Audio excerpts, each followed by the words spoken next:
Qu'est-ce qui s'est passé côté monde Microsoft 365 ces derniers temps? Quelques nouveautés. En fait, on est en automne, du coup, ils commencent à lancer une série de mises à jour. Ça s'appelle la Fall Release, côté M365 Copilot. Donc, on a eu celle du printemps, là, on a celle de l'automne. La première nouveauté, c'est GPT-5 qui va bientôt passer en modèle par défaut, côté Copilot. Donc, le mode GPT-5, donc pour rappel, GPT-5, la particularité de ce nouveau modèle proposé par OpenAI, c'est qu'il intègre deux modèles en un. Une version un peu plus évoluée de 4O, mais qui permet de faire des réponses rapides, et une version qui utilise un raisonnement un peu plus approfondi, qui donne des réponses un peu plus réfléchies, un peu plus qualitatives. Exactement, donc on le rappelle, on l'avait évoqué durant l'été notamment, c'est les nouveaux modèles multimodaux, dans le sens où finalement, plutôt que vous laisser choisir lequel prendre face à la bonne situation, on a un modèle qui est assez intelligent pour aujourd'hui aller prendre le meilleur de ce qui se fait et de vous répondre en toute simplicité. Mais ça veut dire quoi? Ça veut dire qu'on a un modèle large et small, c'est ça? En fait, non, c'est deux LLM, mais tu en as un qui va te sortir des réponses plus rapides et l'autre qui va sortir après un fil de raisonnement un peu plus approfondi. GPT-5, il prend entre 5 et 10 minutes, par exemple, le grand maximum pour te répondre sur certains cas. Soit il décide par lui-même automatiquement, c'est la beauté en fait de ce modèle-là, c'est que si tu es un utilisateur débutant et tu sais pas trop quand utiliser un modèle approfondi versus un modèle standard, il prend une décision pour toi.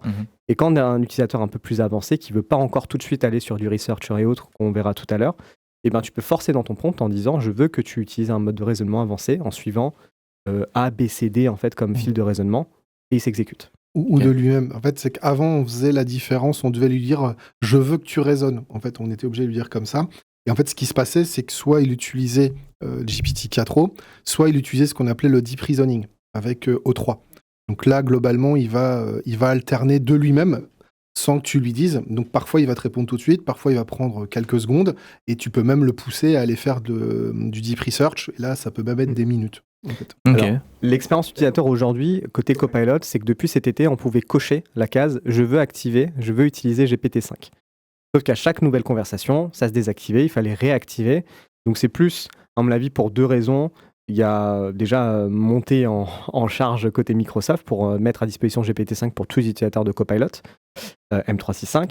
Mais il y avait aussi en termes d'apprentissage, parce que pour pas que des utilisateurs qui tout d'un coup savent pas en fait que le modèle peut tout de suite prendre plus de temps s'ils jugent ça pertinent, qui se retrouvent à avoir un Copilot qui est plus lent qu'à l'accoutumée, alors que non. J'y verrais même une raison supplémentaire. Si on se rappelle, il y avait un fracas quand GPT-5 qui était sorti, un peu de déception autour du modèle, parce qu'il changeait dans le comportement, il fallait tout réapprendre, etc.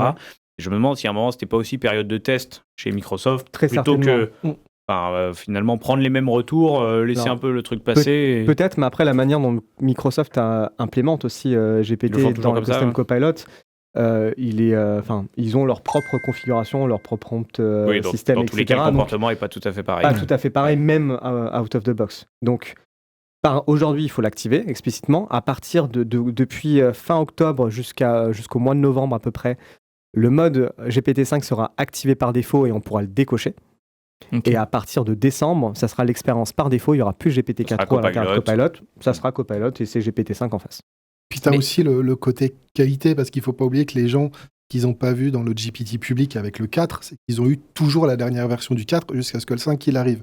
Côté Microsoft, on est loin d'avoir la dernière version du 4. C'est aussi ça parfois que les gens ne comprennent pas. Ils disent « Ah, mais moi, mon GPT public, il fait ça mieux. » Microsoft a, dans beaucoup de cas, c'est encore les versions de 2024 qui traînent. Y a pas donc ça va aider à améliorer la qualité des réponses globales. Ce qui dérange dans tout ça quand même, moi, je me dis, c'est qu'on soit obligé de donner la version à chaque fois. Enfin, tu vois, on n'est pas encore au stade où on dit c'est Copilot. Et oui, il y a une mise à jour. Tu vois, c'est Copilot et c'est GPT derrière. Donc tu sens que tu es encore dans cette promotion quand même des modèles derrière. Ouais, mais je pense que c'est pour aussi à savoir sur quel modèle on tourne. Parce que quand on dit Copilot, pour suivre l'actualité. S'expliquer par rapport au marché. Je pense que c'est ça. Et les gens veulent savoir, en fait. Je pense qu'ils en ont tellement dans le privé, dans le public. Ils veulent savoir ce qu'ils ont, avec quoi ils jouent. Donc ça, c'était la première. La deuxième, l'expérience utilisateur, elle va être repensée pour l'agent Researcher. Donc pour rappel, Researcher, c'est un agent spécialisé dans Copilot qui utilise les modèles O3 et qui pour lui, le coup, c'est que du raisonnement avancé. Et là, le raisonnement, il prend en général entre 10 et 20 minutes.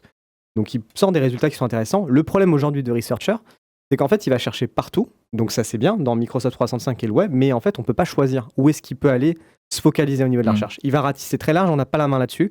sauf dans le prompt, bien entendu, mais par défaut, il va chercher large. Là, l'expérience utilisateur, elle va changer, puisqu'en fait, on va pouvoir sélectionner les sources qu'on veut qu'il utilise dans sa recherche. Donc, on va pouvoir décocher SharePoint, OneDrive, Outlook, ou décocher le web uniquement si on veut qu'il fasse de l'analyse approfondie exclusivement sur le travail. Donc ça, c'est top. C'est en cours de déploiement. Et cette expérience utilisateur, c'est ce qui va arriver côté Copilot tout court. En fait, j'en parlais depuis un moment, je pense, c'est ça le meilleur système de filtre sur tes sources pour savoir. Et en fait, aujourd'hui, côté M365 Copilot, on a 2 onglets, travail et web. Donc travail, c'est en gros les données qu'on a accès dans M365 plus le web, si on veut. Et web, c'est que du web. En fait, ces onglets-là vont disparaître dans peu de temps pour avoir l'expérience que je vous ai montrée avec Researcher, où on va pouvoir sélectionner les sources. Donc il va y avoir un petit peu d'accompagnement à faire parce que tout d'un coup, il va falloir être explicite un peu sur ce qu'on coche, décoche, et il va falloir peut-être le faire plusieurs fois. Ouais. Les gens vont, enfin, faut être honnête, ils vont juste taper et de base, les gens vont mélanger du travail et du web par défaut. Après, on peut le contraindre dans le prompt, ça marche mieux depuis l'année dernière, où on peut dire je veux que tu ignores le web ou je veux que tu te concentres uniquement sur le web. C'est pas infaillible, ça marche mieux. J'imagine que bien sûr, tu n'auras pas la petite pop-up qui te dira maintenant tu peux sélectionner les sources. Y a marqué, alors, si on suit la capture d'écran, il y a marqué source explicitement. Ouais. Après, c'est un changement quand même, parce que ça fait presque 2 ans que en fait, il y a l'onglet travail web, quoi. Donc il va falloir un petit peu faire de pédagogie là-dessus. Je trouve que la nouveauté est bienvenue, honnêtement, parce que ça permet d'être un peu plus granulaire, mais il va y avoir une période d'adaptation, surtout pour les utilisateurs un peu plus novices, quoi. Avant-dernière nouveauté, alors on avait annoncé qu'il y avait Claude qui débarquait côté Copilot. Alors Claude, c'est le modèle d'Anthropic, qui est un concurrent d'OpenAI et qui propose des modèles similaires, alternatifs à ChatGPT. Qui a quand même fondamentalement une approche différente du développement des modèles, notamment d'un point de vue éthique. Alors, ils se veulent beaucoup plus transparents sur les données, etc. Donc, notamment sur le site, sur même le prompt système de Claude a été publié plusieurs fois pour te montrer que voilà, c'est pas une boîte noire versus ChatGPT où on sait pas trop comment ça a été développé globalement. Et du coup, en tout cas, l'entreprise s'est créée sur cette base. Du coup. Et après, tu as surtout aussi l'usage de Claude, que moi je pense qu'il a toute sa place parce qu'aujourd'hui, on entend toujours Claude, c'est le truc pour les développeurs. Que c'est ce qui développe et qui écrit le mieux du code, Claude.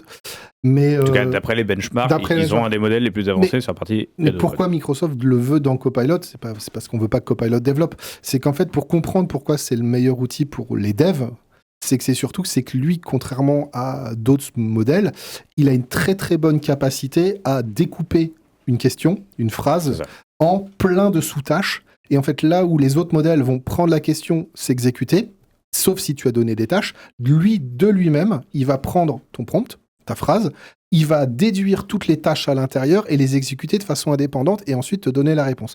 Et donc, en fait, c'est une approche qui est, en fait, je dirais pas l'opposé, mais très différente de GPT.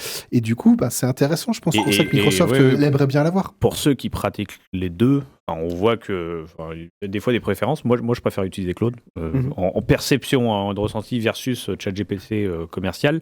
Et notamment, Claude drive pas mal, Anthropic, l'innovation. C'est-à-dire qu'ils ont, ces derniers temps, eu un coup d'avance. Notamment, ils ont été les premiers à faire ce côté multimodal qu'on propose aujourd'hui avec GPT-5. OpenAI avait 6 mois de décalage là-dessus, a un peu rattrapé le marché. Eux, ils étaient toujours dans le côté « je sélectionne moi-même ». Claude a pris un coup d'avance et avec les versions 3.7, 4.1, 4.5, on sent que Claude drive pas mal l'innovation. Donc MS se ferme pas les portes parce qu'on l'a déjà évoqué. On est quand même dans une relation un peu de partenariat, concurrence avec OpenAI où on se demande pas si un jour OpenAI va prendre ses clics et ses claques et partir tout seul de son côté. Donc tu sens que MS commence aussi à nous introduire le fait que demain, Copilot pourrait être propulsé par plusieurs modèles en fonction de tes choix d'entreprise et du partenariat du moment, très certainement. Il y a 2 points d'intention sur ça. Alors aujourd'hui, l'expérience Claude, quand elle est activée, et ça on y reviendra tout à l'heure, elle est présente de 3 différentes manières. Donc Claude peut être disponible parmi les modèles à choisir dans Copilot Studio, mais dans la partie M365 Copilot, c'est dans Researcher. Donc en fait, dans Researcher, on peut activer l'expérience Claude, comme aujourd'hui dans Copilot, on peut activer GPT-5 ou pas. C'est de cette manière-là. Et ils ont lancé un agent qui s'appelle Office Agents. Claude, en fait, une de ses particularités, il est plutôt bon pour générer des documents. On respecte la charte graphique et tout, il a de l'avance par rapport à GPT, par rapport à ça.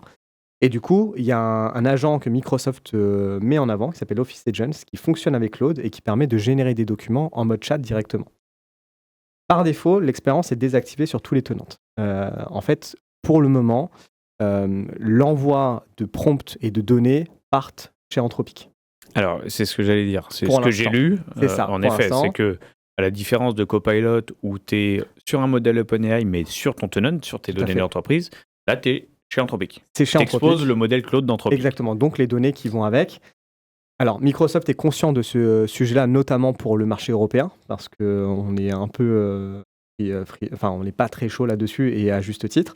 Donc du coup, ils savent que pour l'instant, la solution, elle n'est pas compliant avec les réglementations européennes, et qu'ils y travaillent. Donc c'est pour ça que par défaut, c'est désactivé sur le tenant.